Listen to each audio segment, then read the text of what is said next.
I thought our love was unbreakable until I discovered his hidden relationship. One message changed everything, and suddenly the man I trusted most became a stranger. But this isn't just a story of betrayal. It's a story of survival. The secret that shattered everything I used to believe in forever. That when you love someone with your whole heart, they wouldn't betray you. That marriage meant trust. Not just vows spoken in front of family and friends, but a commitment.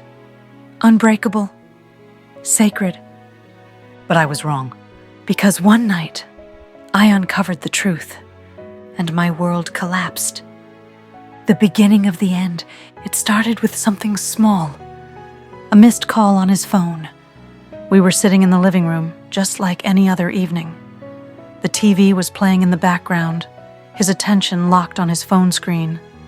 I glanced over casually. I never had a reason not to. And then I saw it. A name I didn't recognize. A call he declined too quickly. A flicker of something crossed his face. Something I had never seen before. And just like that, an uneasy feeling settled in my chest. I told myself I was overthinking, that maybe it was work, that maybe it was nothing. But deep down I knew it was something. The lies begin. The next day he started acting different. He was distracted, distant. His phone was always face down, and when I walked into the room, he would subtly turn it away from me. He started working late, meetings that never used to exist, sudden, urgent projects that kept him out for hours. I wanted to believe him. I wanted to trust the man I had built my life with, but doubt had already planted itself inside me, growing into something I couldn't ignore. And so, one night, I made a choice. I decided to find out the truth for myself, a discovery that broke me. It was past midnight when he finally fell asleep. I lay beside him, staring at the ceiling, my heart racing. His phone was just inches away. I hesitated. I wasn't the kind of woman who snooped through her husband's things. But something deep inside me whispered, "You already know the answer. You just need proof." With trembling hands, I reached for his phone. The screen lit up. Face ID required. I swallowed hard. My fingers shook as I pressed my thumb against his. The phone unlocked. And then, within seconds, I found everything I had been afraid of. Texts, photos, calls. All from her. A woman I had never heard of. A woman he had been seeing behind my back. "I miss you. I can't wait to be in your arms again. Last night was incredible." I felt my stomach twist. The room spun around me, but I couldn't look away. He had been lying to me for months. My husband. My best friend. The man who promised to love me forever. And all this time, he had been loving someone else. The moment he knew I knew. I sat there in the darkness, phone clutched in my shaking hands, my heart pounding louder than the silence in the room. Beside me, he shifted in his sleep. I turned to look at him, his peaceful face, completely unaware that everything had changed. I wanted to wake him up, to scream, to demand answers. But I couldn't, because right then, I wasn't even sure if I wanted to hear the lies he would tell me next. So I just sat there, holding the evidence of my own broken heart. And for the first time in my marriage, I realized I didn't know the man beside me at all. The air felt heavy, like the walls of our bedroom were closing in on me, trapping me inside the wreckage of a love I no longer recognized. I sat there, staring at the messages on his phone, my hands cold and shaking. "I miss you. Last night was incredible. She has no idea." That last message hit me the hardest. She has no idea. They were talking about me, as if I was some clueless woman who would never figure it out, as if my marriage my love, my trust was nothing more than a joke between them. I swallowed back the tears burning my throat. This couldn't be real. This couldn't be my life, the lies that kept me blind. Looking back, I wondered, how many signs had I ignored? The late nights, the sudden secrecy, the way he would turn his phone away from me, leaving the room to take his calls. And yet I had believed every excuse. Just work, babe. Nothing to worry about. I'm tired, that's all. You're overthinking. Was I overthinking now? I let out a bitter laugh, though it tasted like sorrow. I had been sleeping beside a stranger, a liar, and I had never even seen it coming. Pretending everything was normal. I had two choices: wake him up, confront him, and demand answers. Pretend nothing happened, at least for now. I chose the second, not because I was weak, but because I needed time. Time to think, time to process, time to figure out what the hell I was supposed to do now. So, I placed his phone back where I found it. Then, I wiped my tears, pulled the blanket over myself, and laid down beside him. I listened to his breathing, slow, steady, peaceful, as if he wasn't living a double life, as if he hadn't just broken me into a million pieces. And for the first time in our marriage, I hated him. The morning after, by the time he woke up, I had already been in the kitchen for an hour. I heard his footsteps before I saw him. "Morning, babe," he said, pressing a quick kiss to my cheek. I forced myself to smile, to act normal, because if he could lie so easily, then so could I. I turned back to my coffee, gripping the mug so tightly I thought it might shatter in my hands. How could he act like nothing was wrong? How could he tell me he loved me, while he was telling her the same thing? I wanted to scream, to throw my coffee in his face, to demand why. Why would he do this to me? But instead, I just nodded. "Morning," because I wasn't ready for the truth. Not yet. The search for answers. That day, after he left for work, I sat in our bedroom, his phone in my hands once again. I needed to know everything. How long had this been going on? Who was she? How deep did this betrayal go? I unlocked his messages again, and what I found next made my stomach drop. Because it wasn't just texts and photos. There were hotel reservations, there were money transfers, there were weeks, months of lies woven so perfectly that I almost wanted to be impressed. Almost. Instead, I felt sick. I felt like the air had been sucked out of my lungs. And worst of all, I still didn't know what hurt more, the cheating itself, or the fact that he had never truly loved me at all. The moment I knew I had to confront him. That evening, when he walked through the door, I was waiting. Not in anger, not in rage, but in cold, calculated silence. He didn't know what was coming. But I did, because now I was ready. I was ready to hear the lies he would tell me next. I was ready to watch him squirm under the weight of his own betrayal. I was ready to ask the one question that had been burning inside me since the moment I unlocked his phone. How long have you been lying to me? And in that single moment, I saw it. The panic in his eyes, the realization that I knew. The game was over, and I was finally about to hear the truth. He froze. My words hung in the air, thick with undeniable truth. How long have you been lying to me? For a split second, I saw it, the flicker of panic in his eyes. It was barely there, but it was enough. Because in that moment, I knew he was guilty. And now, I wanted answers. The first lie. "What are you talking about?" he asked, forcing a chuckle. A nervous chuckle. A liar's chuckle. I clenched my jaw. "Don't do that," I said, my voice cold. "Don't act like you don't know." He ran a hand through his hair, exhaling. "Baby, you're overthinking." I slammed my phone on the table, my heart pounding. "Am I?" The screen was still open. The messages, the photos, the reservations. His eyes dropped to the phone. And just like that, he knew he was caught. The excuses begin. Silence. Long, heavy, suffocating silence. Then he sighed.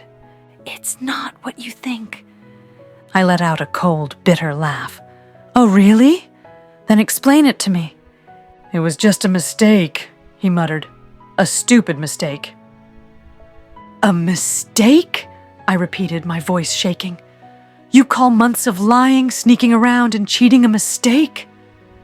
He dragged a hand down his face, frustration creeping in. "It didn't mean anything." And for some reason that made it worse. Because if it didn't mean anything, then why? Why would he risk everything for nothing? The shift in power. I stood up slowly, my hands trembling. "I loved you." My voice cracked. "But I didn't care. I gave you everything, and you threw it away for nothing?" His jaw clenched. "I didn't mean to hurt you." "But you did," I snapped, my voice rising. "You didn't just hurt me. You destroyed us." He looked away, his guilt plain on his face. And in that moment, something inside me shifted. For weeks, I had been drowning in pain. But now, I felt something else. I felt done. Done with the lies, done with the pain. Done with him, the last question. "Do you love her?" The words came out quieter than I expected. His head snapped up, eyes wide, like he hadn't expected me to ask. "What? Do you love her?" He hesitated. Too long. And that hesitation was all the answer I needed. I nodded slowly, tears burning my eyes. Then I guess there's nothing left to say. And just like that, I walked away. Because he didn't deserve my pain anymore. Because I was done fighting for something that was already gone. I walked away. Not because it was easy, but because I had no choice. Because staying, fighting for something that wasn't real anymore, would have been worse. But as soon as I shut the bedroom door behind me, the tears came fast and hard. I clutched my chest, sinking to the floor, feeling like I was breaking apart. Because I was. Because how do you walk away from someone you've built your entire life around? The silence after the storm. I heard him moving in the kitchen. For the first time in our marriage, I didn't care where he was going, what he was doing, or if he was coming back. I just wanted to be alone. I curled into myself, sobbing into my hands as memories flooded my mind. Our wedding day, the late night talks, the whispered "I love yous" that clearly meant nothing to him. I wanted to erase it all. But love doesn't disappear overnight. Even when it's been betrayed. The first morning without him, I woke up in an empty bed. For a split second, my mind tricked me into believing it was just another day. That I would wake up, make coffee, and kiss my husband good morning. But then, reality hit me like a punch to the chest. He was gone, not physically, not yet, but in every other way that mattered. And suddenly the house felt too big, too quiet, too unfamiliar, like I had stepped into someone else's life. The apology, that meant nothing. That afternoon, he came back. His eyes were red, his jaw tight, like he had spent all night thinking about what he had done. "I'm sorry," he whispered. I stared at him, searching for the man I once knew, once loved. But all I saw was a stranger. "Sorry for what?" I asked, my voice hoarse. "Sorry for lying? or sorry for getting caught. He looked away. That was answer enough. I exhaled slowly. You don't love me anymore, do you? His head snapped up. That's not true. Then why did you do it? My voice cracked. Why wasn't I enough? His lips parted, but he had no answer. Because there was no answer that could fix this. No excuse that could make it right. And in that moment, I realized I didn't need an answer anymore. Because his actions had already told me everything I needed to know. The first step toward letting go. That night, I took off my wedding ring. I placed it on the nightstand and stared at it, studying the symbol of a love that no longer existed. It should have hurt more than it did. But instead, I felt lighter, because maybe, just maybe, this wasn't the end of me. Maybe this was just the beginning of something else, something better, something where I wasn't just a woman who had been betrayed, but a woman who had survived it. The hardest part of losing someone isn't the moment they leave. It's everything that comes after.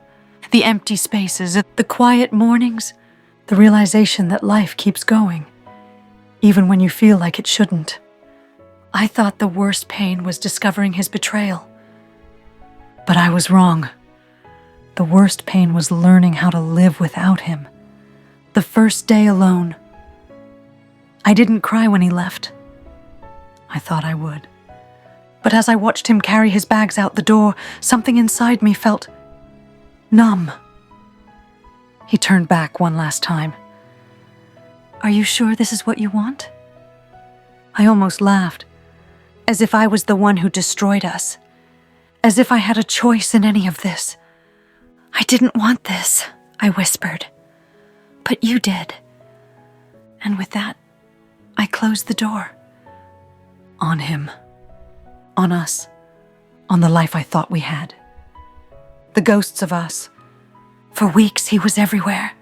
Not physically. He never tried to come back. But in the smallest, cruelest ways. His toothbrush still sat next to mine. His cologne lingered on his pillow. His favorite coffee mug sat in the sink, untouched, as if waiting for him to return. I should have thrown it all away. But I couldn't, because even though he had broken me, a part of me still wasn't ready to let go. The loneliness that no one talks about. People told me I was strong, that I was better off without him, that this was my chance to start over. But no one talked about the loneliness. No one talked about what it felt like to sleep in a bed made for two, to eat dinner in silence, to scroll through your phone, fighting the urge to call the one person you used to tell everything to. I hated him for what he did, but I hated myself more, for still missing him anyway.